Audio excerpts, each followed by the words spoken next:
5.3%. Many were expecting around 5.1%. And of course, this week, and in fact, over the last couple of trading sessions, we've been talking a lot about a possible interest rate cut. Do you think this changes a likely cut scenario in South Africa dramatically, or do you think that could still be on the cards? Well, the talk of an interest rate cut is mainly a growth story. Looking at inflation, slightly higher than market expectations, but like the drivers are what we've seen in the past few months. So it's not a big shock, but we're looking at the growth story, looking globally, taking into account, the governor's speech yesterday, clearly, there's indications that, chances of a rate cut, at least over the next year, have increased somewhat. And of course, the Reserve Bank governor was also alluding to the fact that we fixed the recession and not so much the crisis. So she was saying that the Monetary Policy Committee will, of course, act adequately if they need to, and of course fix the demand pressure scenario as well.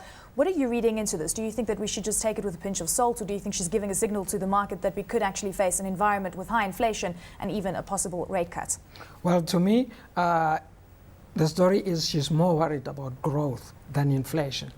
Clearly the growth story, and she's really worried about what's happening globally and the likely impact of that on the domestic economy. And because of that, it was a very dovish statement yesterday. I'm going to wait for what she's going to say on the 22nd of September. That's the MPC statement on that day. And clearly from there, we will know where monetary policy is going in the next 3 months or so. What about core inflation? Because that's currently sitting at 4.3% year on year, a very large monthly rise of 1.1% month on month. And it seems that the Reserve Bank governor has been focusing on this core inflation number. It's now well into the target band. It's sitting at 4.3%.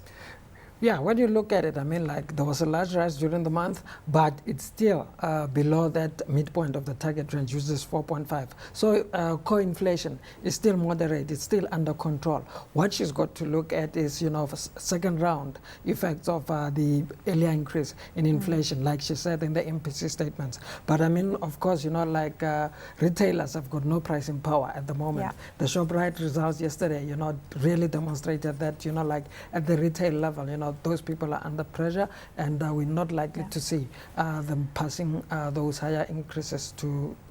And a revision downwards of GDP growth, and of course that was reiterated by the Reserve Bank governor as well. What kind of impact is it going to have on the overall growth scenario even into next year? Well, for us, like as Nedbank, after recent releases, we've shaved about half a percentage point from our growth forecast for this year. We're now looking at 3.3, and we're going to watch that very closely. But the growth story is very worrying. You look at about sectors which contribute about 2/3 of production in the economy are very weak at the moment. And this tells you that should the global economy continue to be weak, we are likely to have a very weak second half this year, and going into next year, it could be very weak too. So let's touch on the Federal Reserve Bank governor. Of course, Ben Bernanke, a very important symposium which is going to be happening at Jackson Hole.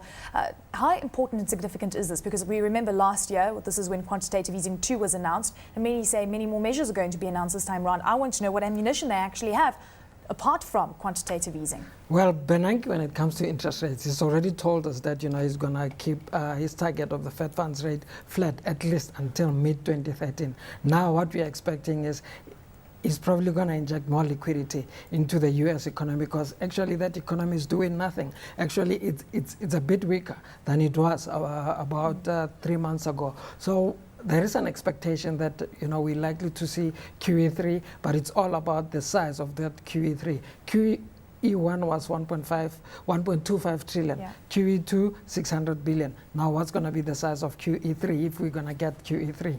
Well, just looking at some of the most recent economic data out of the US, durable goods orders jumping more than expected to 4% from a revised 1.3% the previous month. And then we had mortgage applications, though, down to 15-year low. So we're seeing this kind of divergence coming through in economic data, where we're starting to see a little bit of strength and then immense weakness. Well, the general picture is weak. The durable goods numbers, I was looking at them earlier. Once you strip out commercial aircraft, that number was very weak. So clearly, the story is that, the U.S. economy at best is moving sideways, but there are clear indications that, we could see a downturn in the next few weeks or so.